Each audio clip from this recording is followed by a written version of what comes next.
লাগতেছে, তবে ঘন ঘন আমরা আইসা খাবো। ডিমটা কেমন? ইলিশ মাছ ডিমটা আর ডিমটা খুব ঘন হয়েছে, ডিমটা খুব টেস্টি। সবাই ডিম করতে খুব ঘন এবং টেস্ট। ডিমটা ভালো, ইলিশ মাছটা খুব স্বাদ, ডিমের ভর্তা ঘন হয়েছে। ইলিশ মাছটা খুব সুন্দর, এই যে ইলিশ মাছ আর ডিম অনেক হচ্ছে, এখন ঘন ঘন ডিম হচ্ছে।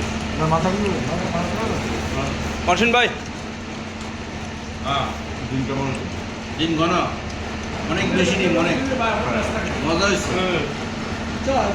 হক ভাই, রক ভাই তুইলো মাছটা অনেক মোটা হয়েছে। এটাও প্রোগ্রাম অন্য অন্য প্রোগ্রাম, আমগো মার্কেটের না, আউটের প্রোগ্রাম। এই যে ডিম ইলিশ মাছের খুব ঘন, বেগুনটাও অনেক ঘন হয়েছে।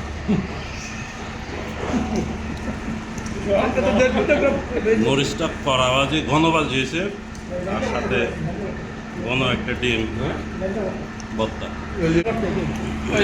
কম দেখে আমরা ডিম আনলাম যে একলো গেলেন। নাহলে কম হয়েছে।